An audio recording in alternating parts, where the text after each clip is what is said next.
히브리어 알파벳과 모음 제11편 차대, 차대, 차디. 이건 뭐냐 하면 우리가 알파벳 이름을 차대라고 하는데 히브리어로 이렇게 쓴 걸 보면 차디 이렇게 되어 있습니다. 그래서 두 가지 다 통용되고 있는데 차대, 차디. 히브리 말로 하면 차디. 발음의 값은 츠, 도 되고 그 다음에 쯔, 츠 이게 대세를 이루지만 쯔 이렇게도 됩니다.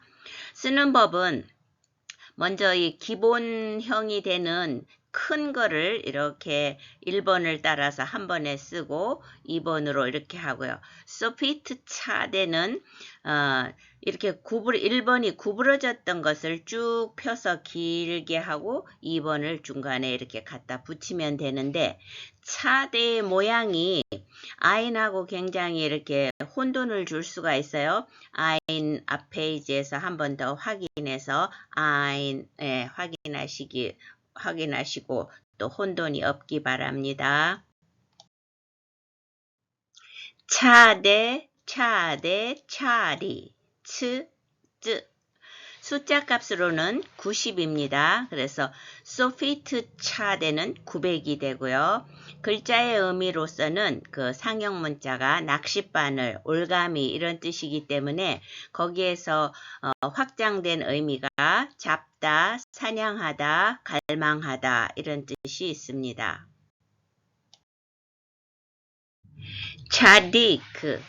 차디크는 차대라는 알파벳과 가장 밀접한 단어인데 그래서 여기서 이제 차디라고 히브리 그 알파벳 이름이 나온 거죠. 그 의미는 righteous or just, 의로운 또는 공의로운 이런 뜻인데 알파벳에 따라서 우리가 의미를 또 엮어보면 차대는 낚싯바늘, 달렛은 문, 요드는 손, 커프는 바늘. 제가 하는 이것을 애우는 게 아니고요. 여러분이 이렇게 이제 연상을 해서 의미를 그래도 이렇게 하면 제법 합리적으로 이게 또 상형 문자이기 때문에 너무 터무니없는 것이 아니라 그렇게 맞아 들어가는 것 같아요. 그러니까 이걸 애우시는 게 아니고 이해하고 여러분도 스스로 그렇게 해보는 겁니다. 말씀을 낚시 바늘이니까 그 다음 문은 인생 여정의 문을 통과하면서 손이라는 건 우리의 행함이잖아요.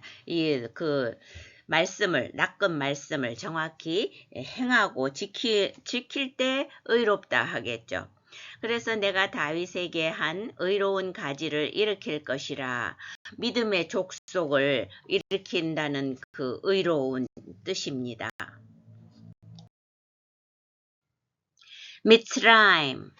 미츠라임은 히브리 말로 애굽이라는 뜻입니다. 그래서 많이 나오지만 우리말로 번역될 때 애굽으로 되어 있기 때문에 우리가 이거를 익숙하지가 않아요. 미츠라임.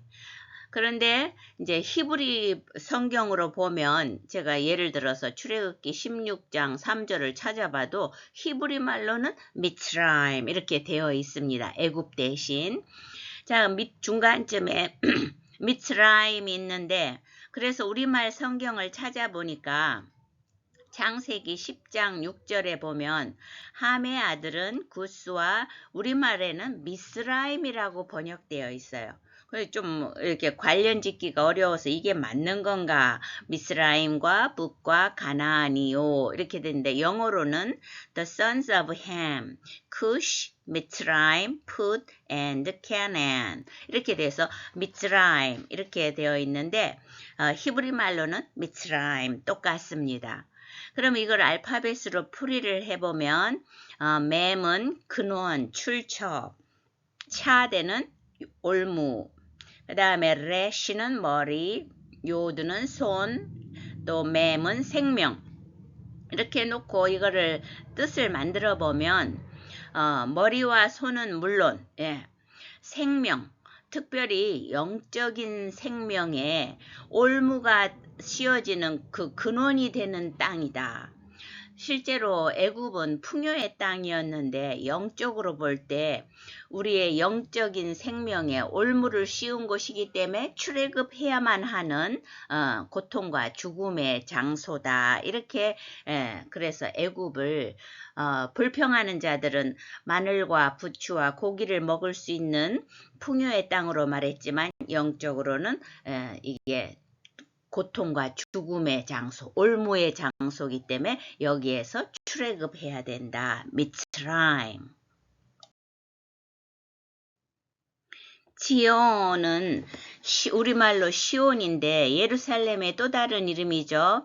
그 알파벳 의미가 차대는 낚싯바늘, 그 다음에 뭐예요? 요드는 손, 그 다음에 그 바브는 연결 내지는 십자가, 그 다음에 이게 소피트 눈이죠. 길게 작대기 같이 된 거, 그거는 물고기 또는 영생. 이렇게 돼서 뜻을 만들어 보면 사람들을 낚아서 영생을 누리도록 십자가 예수와 연결지어 건져 올린 곳, 십자가 그 근원 출발한 본산지라고 할까요?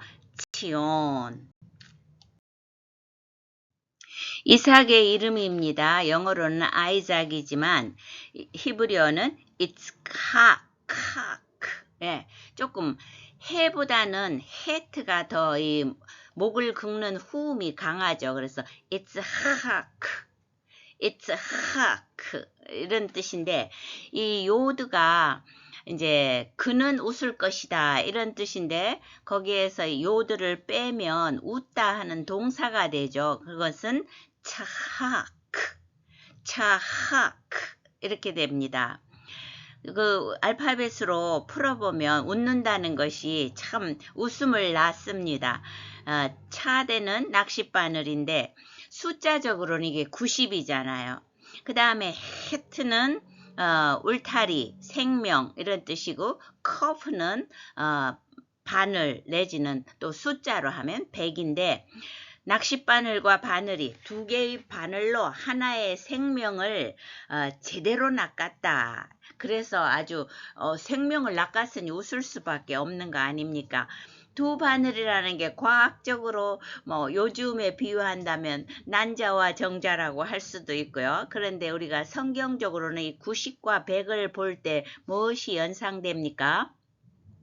이삭을 낳았을 때 사라의 나이가 90이었고 아브라함의 나이가 100세였기 때문에 이게 참 너무 오묘하지 않나요? 그래 아브라함과 사라가 생명의 울타리를 이루었다. 네, 그래서 이제 후대를 이어가니까요. 그래서 정말 우리가 한번 이거를 애우는 게 아니고 이렇게 함으로써 좀 더 효율적으로 덜 힘들게 히브리를 접할 수 있기 바랍니다.